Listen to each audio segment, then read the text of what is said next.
La version la plus verte de la conserve aujourd'hui, c'est la conserve en carton.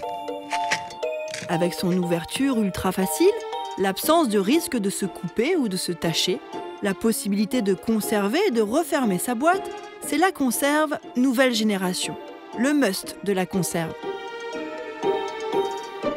Pourtant, elle est encore très peu présente dans les rayons français.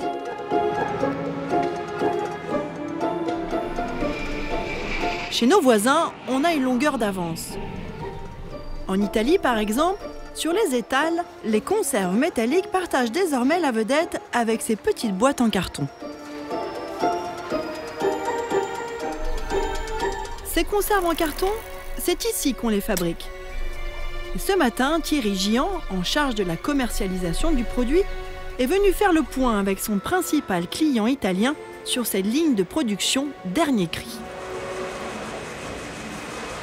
C'est notre crush tomate Bien sûr, ouais. pour les États-Unis. Super. Aujourd'hui, c'est de la tomate, mais cela pourrait aussi bien être des lentilles, des petits pois, de l'ananas ou n'importe quel autre aliment mis en boîte et stérilisé dans ces cocottes minutes géantes selon les principes de Nicolas Appert. Ça a été 10 ans de recherche et développement pour avoir un emballage carton qui résiste à un environnement à 100% d'humidité et à des températures jusqu'à 120-130 degrés. Cet emballage carton subit les mêmes contraintes qu'un équivalent conserve ou bocal verre pour un poids et une empreinte environnementale minimum. Des briques 2 fois plus légères que les conserves en métal et qui prennent beaucoup moins de place. Le rêve de tout transporteur. Ça, c'est ce qu'on livre à nos clients ici. Ça arrive dans ces cartons-là.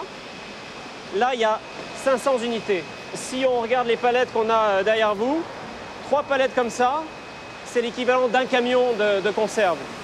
Concrètement, un seul camion d'emballage carton transporte l'équivalent de 9 camions de boîtes en métal vide. Un avantage évident qui séduit de plus en plus de clients. Donc vos attentes, c'est 25% de croissance globalement sur les 3 années qui viennent. Oui.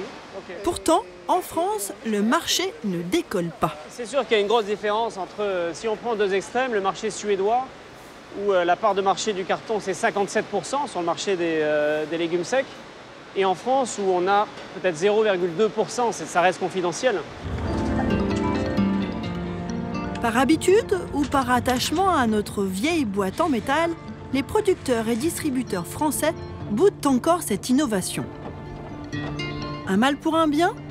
Difficile à dire, mais une certitude. Avec près de 3 boîtes sur 4 recyclées, la boîte métallique reste encore numéro 1 sur le podium de l'écologie devant le verre et le carton.